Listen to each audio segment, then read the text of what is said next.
Hello everyone. पिछली video में हम लोगों ने लेटर मुगल्स टॉपिक के प्रीवियस ईयर एनालिसिस देखा था, जिसमें हम लोगों ने 31 साल के सवालों को देखा था।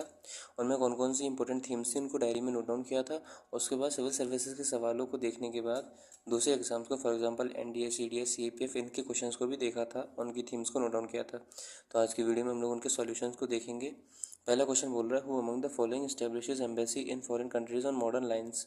यूपीएससी 2001 का सवाल है कि 4 रूलर्स का नाम है हैदर अली, मीर कासिम, टीपू सुल्तान, शाह आलम सेकंड। इनमें से कौन सा रूलर था जिसने फॉरेन कंट्रीज़ में मॉडर्न एम्बेसीज जैसी एम्बेसीज सेटअप करी थी? तो इसका सही आंसर क्या होगा? टीपू सुल्तान होगा। तो देखो यार, इसमें मैं एक्स्ट्रा आपको बताते रहूँ।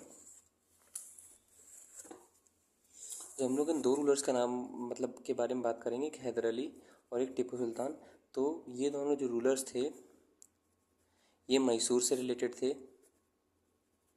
उसके बाद मीर कासिम जो था वो बंगाल का रूलर था। उसके बाद जब हम लोग शाह आलम सेकंड की बात करते हैं, ये शाह आलम सेकंड मुग़ल एम्परर था।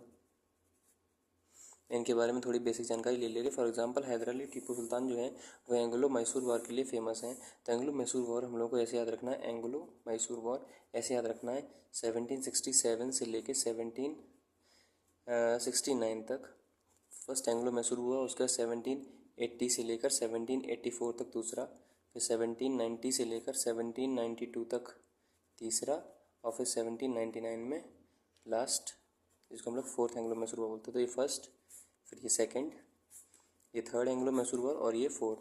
फर्स्ट जो एंग्लो मैसूर वॉर था ये एंड हुआ था with treaty of Madras. Second Anglo Mysore war end with treaty of Mangalore.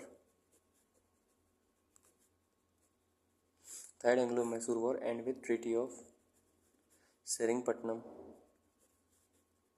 हम लोग को याद रखना है कि 1799 में with the death of Tipu Sultan की 1799 में यानी कि फोर्थ एंग्लो मैसूर वॉर के बाद मृत्यु हो जाती है, जिसके बाद ही जो वोडिया डायनेस्टी के रूलर थे उनको वापस इस्टेब्लिश कर दिया जाता है। और हैदर अली की जो मौत होती है वो सेकेंड एंग्लो मैसूर वॉर में होती है, 1782 में हैदर डाई। ये इसके बारे में मैंने बेसिक जानकारी दे दी। इनके बारे में डिटेल हम लोग और देखते रहेंगे। जब हम लोग के सवाल आते जाएंगे वैसे इनके बारे में देखते जाएंगे। जब हम लोग मीर कासिम की बात करते हैं तो मीर कासिम के बारे में ये बात याद रखना है कि ये बंगाल का रूलर था, जो कि इम्पोर्टेंट इसलिए बन जाता है। देखो, सबसे पहले बंगाल का रूलर होता है सिराज उद दौला।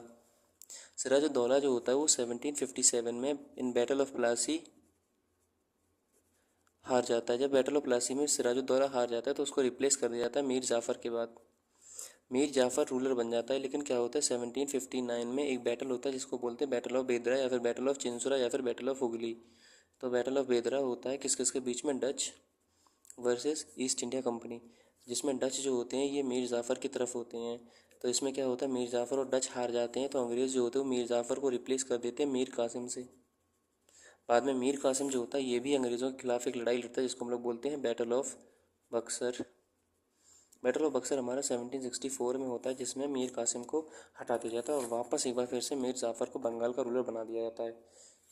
हम लोग शाह आलम की बात करते हैं तो शाह आलम के बारे में मैं आपको थोड़ी बेसिक जानकारी दे दूँ। देखो यार, औरंगज़ेब की मृत्यु 1707 में हो जाती है। तो 1707 में उसकी मृत्यु के बाद कई सारे रूलर बनते हैं। फॉर एग्जांपल 1707 से 1712 के बीच में जो रूलर होता है उसे बोलते हैं बहादुर शाह फर्स्ट। 1712 से 1713 के बीच में जो रूलर होता है उसको हम लोग बोलते हैं जहांदर शाह। 1713 से 1719 के बीच में जो रूलर होता है उसको हम लोग बोलते हैं फ़ारूक शेयार। मैं शॉर्ट में से लिख देता हूँ, आप लोग आराम से लिख लेना। फिर 1719 से लेकर 1748 के बीच में जो रूलर बनता है उसे बोलते हैं मोहम्मद शाह रंगीला। 1748 से 1754 के यानी कि 54 तक जो रूलर होता है उसको हम लोग बोलते हैं अहमद शाह बहादुर, जो केवल नाम का बहादुर था। फिर 54 से लेकर 59 के बीच में जो रूलर बनता है उसे हम लोग बोलते हैं आलमगीर सेकंड। 59 से लेकर जो अगला रूलर हमारा 1806 तक बनता है, जिसको हम लोग बोलते हैं, जो 1806 तक रूलर बनता है उसको हम लोग बोलते हैं शाह आलम सेकंड, जो कि हमारा ऑप्शन में है। अब याद ये रखना है क्या, फिर 1806 से लेकर 1837 तक जो रूलर बनता है उसको हम लोग बोलते हैं अकबर सेकंड, जो कि राजा राम मोहन रॉय को राजा का टाइटल देता है। उसके बाद ये एक त्यौहार भी शुरू करता है जिसका नाम होता है फूल वालों के शहर। उसके बाद 1837 से 1857 जो कि हमारा रिवॉल्ट होता है, तब तक हमारा रूलर होता है बहादुर शाह जफ़र। उसके बाद यहाँ पे मुगल डायनेस्टी ख़त्म हो जाती है।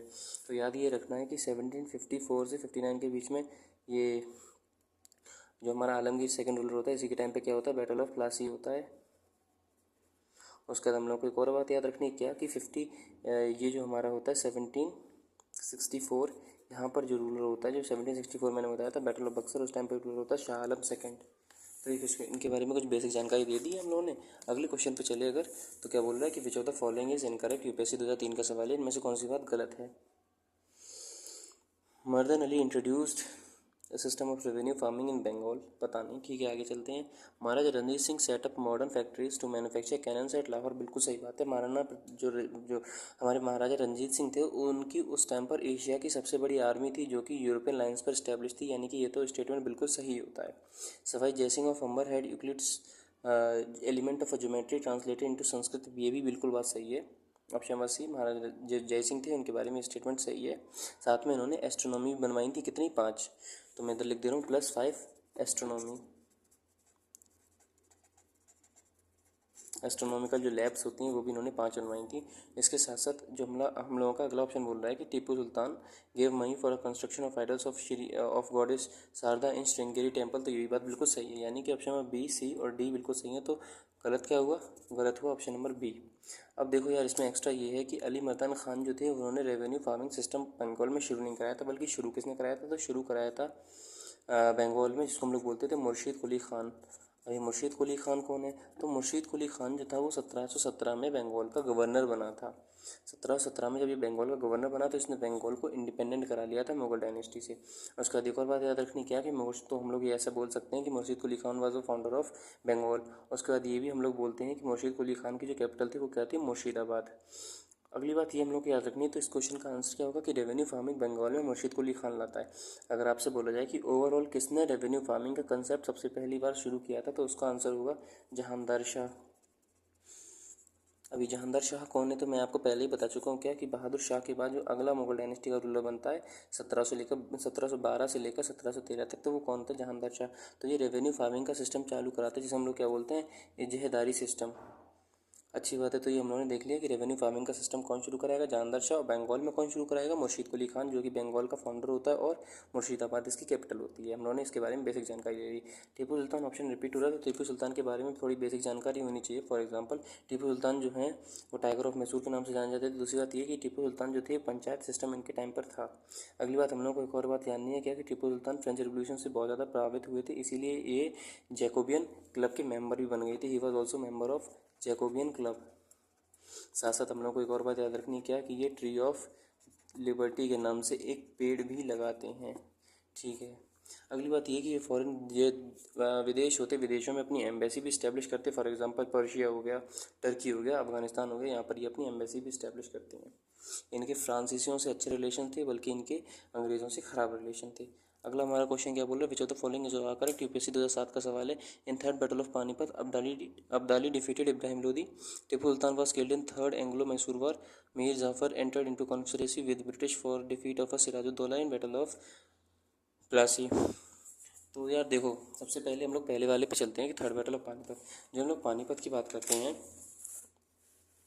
तो पानीपत में 3 मेन लड़ाई हुई थी हमारी। First battle of Panipat, second battle of Panipat and third battle of Panipat. चलो फर्स्ट बैटल ऑफ पानीपत की बात करते हैं तो ये बाबर का हुआ था वर्सेस इब्राहिम लोदी, जिसके साथ साथ हिंदुस्तान में लोदी डायनेस्टी ख़त्म हो गई थी 1526 में ये हुआ था, और बाबर ने मुगल डायनेस्टी का फाउंडेशन रख दिया था। उसका सेकंड बैटल ऑफ पानीपत की बात करते हैं तो 1556 में होता है, यानी कि 30 साल बाद। किस किस के बीच में, तो अकबर वर्सेस हेमू विक्रमादित्य के बीच में,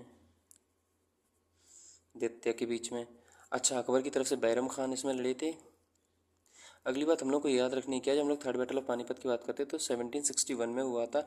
इसमें एक तरफ तो अहमद शाह अब्दाली या फिर अहमद शाह दुर्रानी था, एक ही नाम था अब्दाली या दुर्रानी, वर्सेस जो मराठा थे उनका था, जिसमें मराठा जो थे वो लॉस और जो अब्दाली था ये विन। इधर अकबर विन, ये लॉस, और इधर ये इब्राहिम लोदी लॉस और ये बाबर विन। तो हम लोगों ने तीनों बैटल ऑफ पानीपत देख लिया। हमसे क्वेश्चन में क्या बोल रहा है कि थर्ड बैटल ऑफ पानीपत में अब्दाली ने इब्राहिम लोदी को हराया था। देखो, इब्राहिम लोदी फर्स्ट में था, अब्दाली लास्ट में था, यानी कि पहला स्टेटमेंट हमारा कैसा है, गलत है। पहला गलत है तो ऑप्शन नंबर ए नहीं हो सकता। अगली बात ये, Tipu Sultan was killed in third Anglo Mysore war. तो हम लोगों ने अभी टाइमलाइन में देखी थी क्या कि टीपू सुल्तान एंग्लो मैसूर वॉर 4 तक हुए थे, और अगर वो तीसरे में मर जाता तो फिर चौथा लड़ता कौन? तो सीधी सी बात है, ऑप्शन हमारा गलत हो गया। चौथे में टीपू सुल्तान 1799 में लड़ते लड़ते मर जाता है, यानी कि टीपू सुल्तान जो था वो तीसरे में नहीं चौथे में मरा था। तो ऑप्शन नंबर बी जो है वो भी हमारा कैसा है, गलत। ऑप्शन नंबर 2 भी कैसा है, गलत। हम लोग तीसरे की बात करते हैं, Mir Jafar enter into conspiracy with the English for defeat of Sirajuddaulah in the battle of Plassey. बिल्कुल सही बात है। मीर जाफर हो, या फिर हम लोग इसके साथ साथ कहते थे ओमी चंद हो, शौकत चंद हो, उसके बाद हमारी घसीटी बेगम हो, ये सारे कौन थे, गद्दार थे जिन्होंने अंग्रेज़ों का साथ दिया था, और इसके कारण जो सिराजुद्दौला थे वो हार गए थे। तो ऑप्शन नंबर 3 हमारा सही है। तो ऑप्शन नंबर बी हमारा कैसा होगा, करेक्ट होगा। हम लोग को एक बात याद रखनी है क्या कि सिराज की मदद किस किसने करी थी? तो सिराज की मदद करी थी मोहन लाल ने, MOHAN मोहन लाल, इनके सेनापति का नाम था, और मीर मदान। इसके साथ साथ इसके अलावा जितने भी थे, फॉर एग्जांपल घसीटी बेगम हो, या फिर ओमी चंद हो जो कि बैंकर था, या फिर शौकत जंग हो, या फिर जो मीर जाफ़र हो, ये सारे कौन थे, अंग्रेज़ों की तरफ थे, लॉर्ड क्लाइव की तरफ थे, जिसके चक्कर में जो सिराज था वो हार गया था, और उसको जो मीर जाफ़र का लड़का था मीरान, उसने मार दिया था सिराजुद्दौला को। आगे अगर हम लोग क्वेश्चन देखें तो अगला हमारा क्वेश्चन क्या, अगला हम लोगों का क्वेश्चन क्या बोल रहा है, what is the correct chronological order in which states for annex. तो देखो यार, मैं आपको डेडिकेटली आगे बताऊंगा जब हम लोग अंग्रेज़ों की पॉलिसीज़ को देखेंगे, चाहे उनकी इकोनॉमिक पॉलिसीज़ हो या फिर एडमिनिस्ट्रेटिव पॉलिसी या कैसी पॉलिसीज़ हो, उसमें इसको डिटेल में देखेंगे। लेकिन अभी हम लोग इसकी बात करें तो सवाल हमसे बोल रहा है कि क्रोनोलॉजी में बताओ सबसे पहले अंग्रेज़ों ने झांसी को अनेक्स किया कि संबलपुर को कि सतारा को।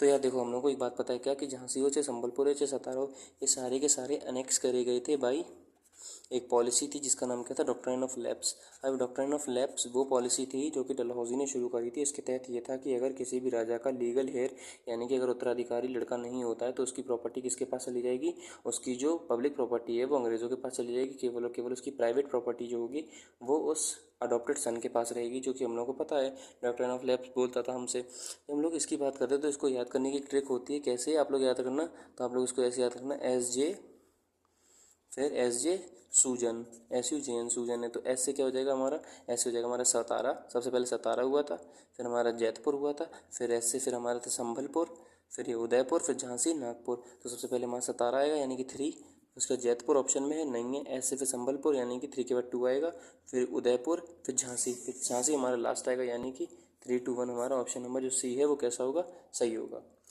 तो ये हम लोगों ने क्या देख लिया, सतारा, जैतपुर, संभलपुर, उदयपुर, झांसी, नागपुर। इसके साथ साथ एक और पॉलिसी होती है जिसको हम लोग बोलते हैं सब्सिडरी अलायंस। तो सब्सिडरी अलायंस की भी मैं आपको यही बता दे रहा हूँ, सब्सिडरी अलायंस क्या होता था, इसको डेडिकेटेडली क्वेश्चन में डिस्कस करेंगे। लेकिन मैं अभी बता दूँ कि सब्सिडरी अलायंस भी एक ऐसी पॉलिसी थी अंग्रेज़ों की जिसके द्वारा वो हिंदुस्तानी जो राजे रजवाड़े थे, जो हिंदुस्तानी रियासतें थी, उनको कब्जा करते थे। तो उसकी जो ट्रिक थी वो ये थी, HMT की जो वॉच होती है वो कैसी होती है, OP होती है, और फिर GBI कैसे, तो H से हो जाएगा हैदराबाद, M से मैसूर, T से तंजौर, O से अवध, P से पूना, G से ग्वालियर, B से हमारा जिसको हम लोग बोलते थे, V से बड़ौदा, I से इंदौर। ये हम लोगों ने क्या देख लिया, सब्सिडरी अलायंस का, और ये हमने किसका देख लिया था, डॉक्ट्राइन ऑफ लैप्स का। अगला क्वेश्चन क्या बोल रहा है, which ruler of the following states were recognize from the power, were removed from the power on pretext of misgovernance 2007 का। यानी कि इनमें से 4 ऑप्शन है, अवध है, झांसी है, नागपुर, सतारा। इनमें से कौन से ऐसे रूलर थे जो कि मिसगवर्नेंस के द्वारा, इस पॉलिसी के द्वारा हटाए गए थे, उनका जो राज्य था वो इस पॉलिसी द्वारा हड़पा गया था। देखो, झांसी, नागपुर, सतारा, पहले ही बता चुका हूँ कि ये हमारा सतारा था, ये जैतपुर था, फिर ये संबलपुर था, उदयपुर था, झांसी था, नागपुर था। यानी कि झांसी, नागपुर, सतारा ये पहले ही देख चुके हैं किससे, कौन सी पॉलिसी के द्वारा हटाए गए थे, डॉक्ट्राइन ऑफ लैप्स के द्वारा। तो क्या ऑप्शन बचा हमारा, अवध। अब ये याद रखना है क्या कि अवध को मिस गवर्नेंस के द्वारा हड़पा गया था। साथ साथ एक और याद रखनी है, मिस गवर्नेंस में जनरली हम लोग अवध को याद रखते हैं, लेकिन अवध के साथ साथ एक और किंगडम था जो कि 1831 में इसी के द्वारा हड़पा गया था, मिस गवर्नेंस के द्वारा, उसको हम लोग बोलते थे मैसूर। तो याद रखना, Mysore was also annexed by miss governance. बाद में क्या हुआ था, 1871 में एक अंग्रेज होता है जिसका नाम होता है लॉर्ड रिपन। जो लॉर्ड रिपन होता है वो मैसूर को वापस आज़ाद कर देता है। अच्छा, मैसूर को जिसने हड़पा था उसका नाम क्या था, विलियम बेंटिक था उसका नाम। तो हम लोग अगली वीडियो में मिलते हैं। आज की वीडियो वैसे भी बहुत लंबी बनने वाली है, उसकी वीडियो में हम लोग बचे हुए सवालों को डिस्कस करेंगे। कैसा भी कोई सजेशन हो या फिर एक्सप्लेनेशन कुछ भी हो तो आप मुझे कमेंट में जरूर बताना। तो अगली वीडियो में मिलते हैं। टिल देन, जय हिंद, जय भारत।